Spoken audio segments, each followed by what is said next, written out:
Good morning all of you. आज की class का टॉपिक है नियो रियलिज्म यानी कि नव यथार्थवाद। नव यथार्थवाद जिसे कभी-कभी संरचनात्मक यथार्थवाद भी कहा जाता है, इस विचारधारा का जन्म 1980 के दशक के आसपास हुआ। यह विचारधारा यथार्थवाद से इस रूप में अलग है कि जहाँ परंपरागत यथार्थवाद ने राज्य के अध्ययन पर बल दिया, वहीं नव यथार्थवाद ने अंतरराष्ट्रीय व्यवस्था की संरचना पर अधिक बल दिया। यानी नव यथार्थवाद में जो मेन फोकस रहता है वो व्यवस्था की संरचना पर रहता है। नव यथार्थवाद यथार्थवादियों की तरह ही अंतरराष्ट्रीय संबंधों में शक्ति के महत्व को तो स्वीकार करते हैं, परंतु साथ में यह इसकी व्याख्या अंतरराष्ट्रीय व्यवस्था की संरचना के संदर्भ में करना चाहते हैं। I hope you got it. नव यथार्थवाद से जुड़ा जो मुख्य विचारक या विश्लेषक कहें, कैनेथ वॉल्ड्स है, जिसने अपनी दो पुस्तकों मैन, स्टेट एंड वॉर, जो इन्होंने 1959 में लिखी थी,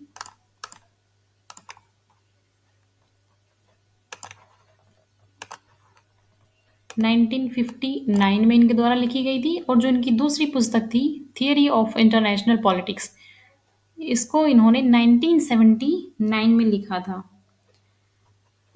जो पुस्तकें लिखी थी, इन पुस्तकों में उन्होंने विश्व राजनीति के विषय में अपने विचारों का प्रतिपादन किया। बाद में जो यही विचार थे, इनको समन्वित करके या इनको समन्वित रूप से नव यथार्थवाद के नाम से जाना गया। मोर्गेंथो के विपरीत जो वॉल्स थे, वो मानव स्वभाव की कोई चर्चा नहीं करते और न ही स्टेट क्राफ्ट के नीति शास्त्र की कोई चर्चा करता है।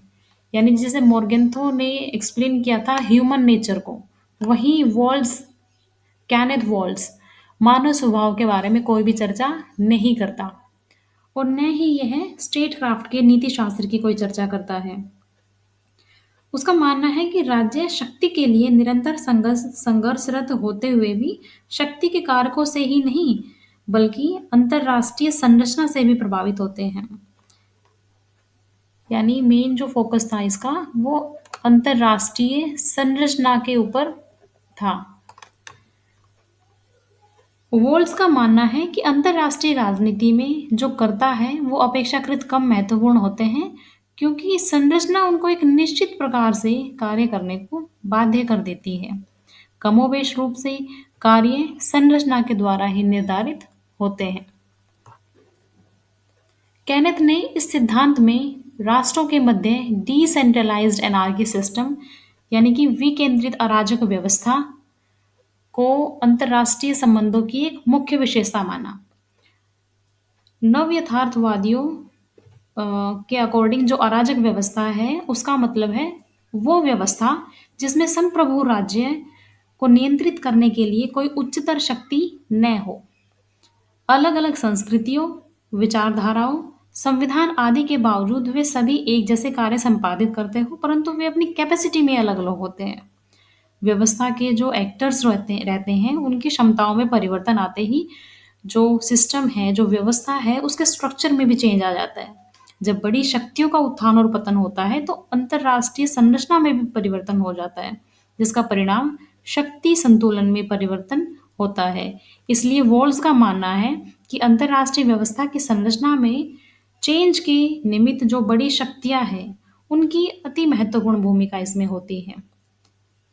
वॉल्स ने माना था कि जो अराजक व्यवस्था है, उसमें राष्ट्रों के मध्य शक्ति संतुलन स्थापित हो सकता है, परंतु युद्ध की जो संभावना है, वो हमेशा इसमें बनी रहती है। यानी युद्ध की जो पॉसिबिलिटी है, उससे इसने इनकार नहीं किया। और जो कैनेथ वॉल्स थे, उनके विचार में जो बहुध्रुवीय व्यवस्था है, उसकी तुलना में जो बायपोलर वर्ल्ड है, यानी कि द्विध्रुवीय व्यवस्था, उसमें शांति और स्थिरता की कहीं अधिक गारंटी है।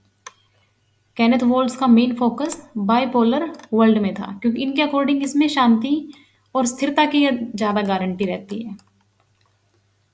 अब जैसे जो जेसी जोरी है, उन्होंने इसको एक्सप्लेन करते हुए लिखा कि जो 1962 में क्यूबा क्राइसिस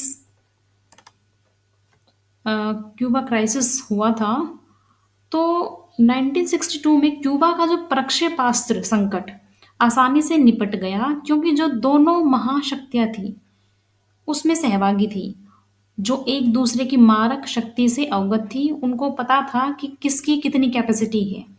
तो इससे स्पष्ट है कि जो द्विध्रुवीय व्यवस्था है, उसमें संकटों का निराकरण करना आसान होता है।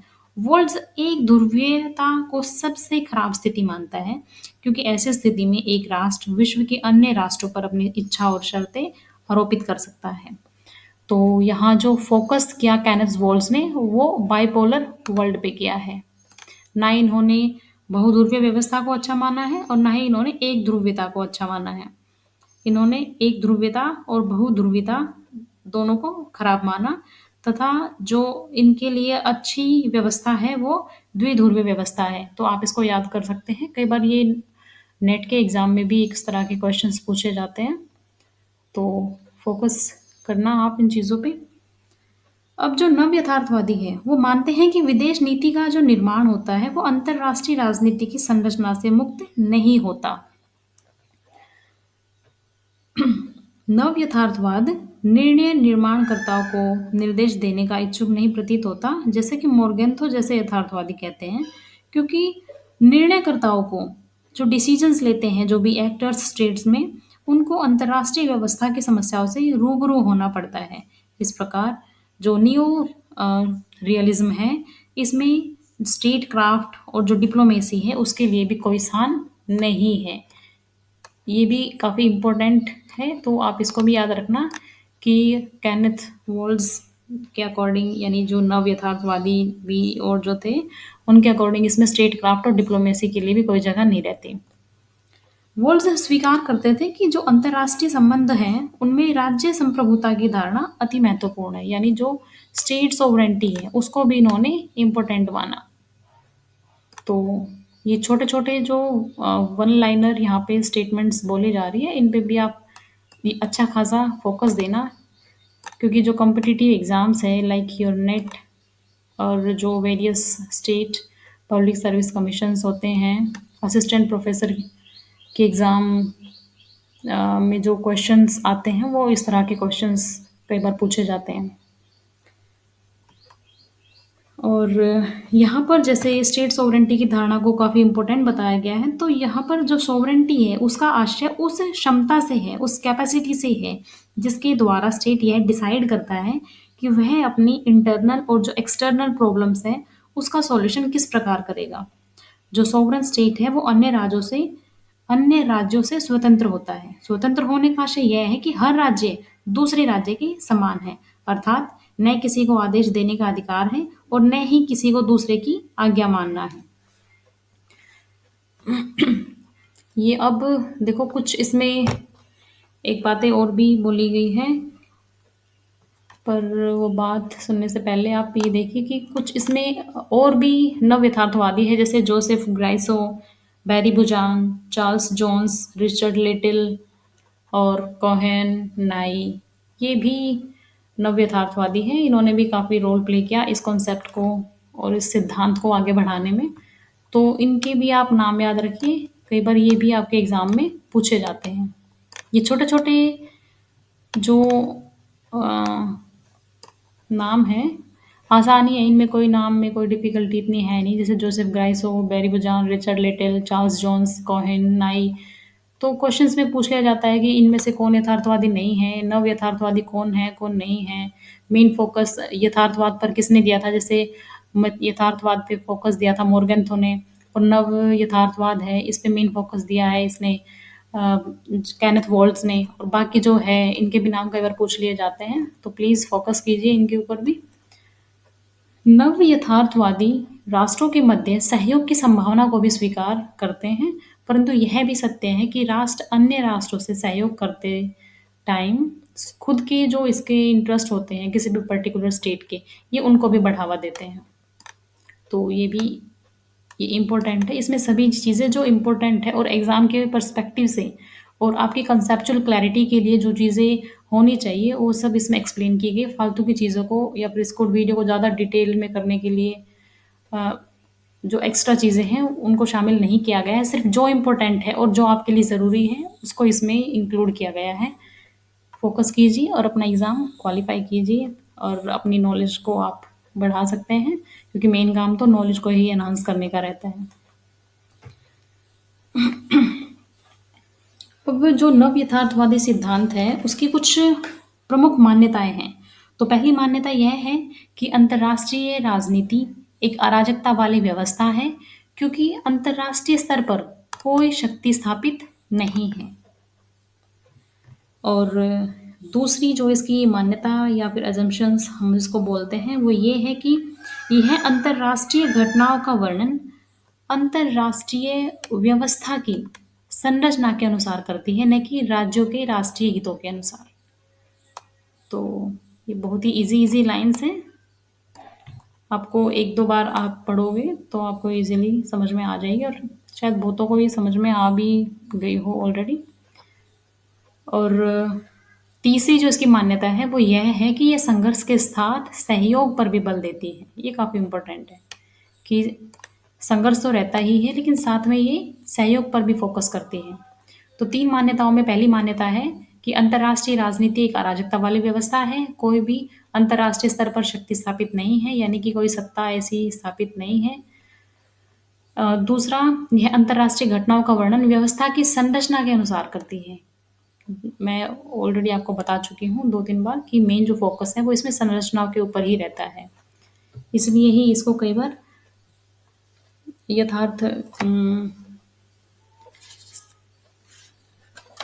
संरचनात्मक यथार्थवाद भी इसको कहा जाता है। और तीसरा जो पॉइंट था, यानी देखो, जो यह अंतर्राष्ट्रीय घटनाओं का वर्णन अब व्यवस्था की संरचना के अनुसार करती है, न कि राज्यों के राष्ट्रीय हितों के अनुसार। और तीसरा जो पॉइंट है वो ये है कि यह सहयोग के साथ साथ संघर्ष के साथ साथ सहयोग पर भी बल देती है। इसकी 3 शाखाएं हैं। पहली शाखा है संरचनात्मक यथार्थवाद, दूसरी है आधुनिक यथार्थवाद और तीसरी है उदारवादी यथार्थवाद। इसमें जो उदारवादी यथार्थवाद है उसको भी 2 पार्ट में इन्होंने आगे डिवाइड किया है। पहला है आक्रामक यथार्थवाद और दूसरा है शांतिवादी यथार्थवाद। तो सबसे पहले हम समझते हैं संरचनात्मक यथार्थवाद। संरचनात्मक यथार्थवाद अंतर्राष्ट्रीय घटनाओं का वर्णन अंतर्राष्ट्रीय व्यवस्था की संरचना के अनुसार करता है, न कि स्टेट के इंटरेस्ट के अकॉर्डिंग।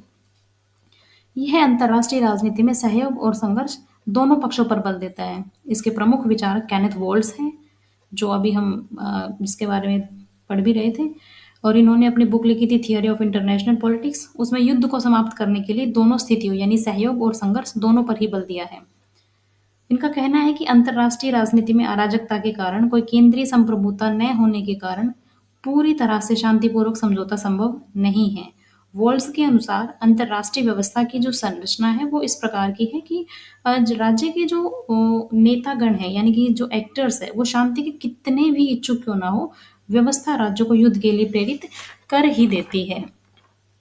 उसके बाद आता है आधुनिक यथार्थवाद। तो आधुनिक यथार्थवाद में जो मेन नाम लिया जाता है वो जोसेफ ग्राइसो का लिया जाता है। जोसेफ ग्राइसो, कई कई बुक्स में इसको जोसेफ ग्रीचो भी बोला गया है, बट ये जोसेफ ग्राइसो है।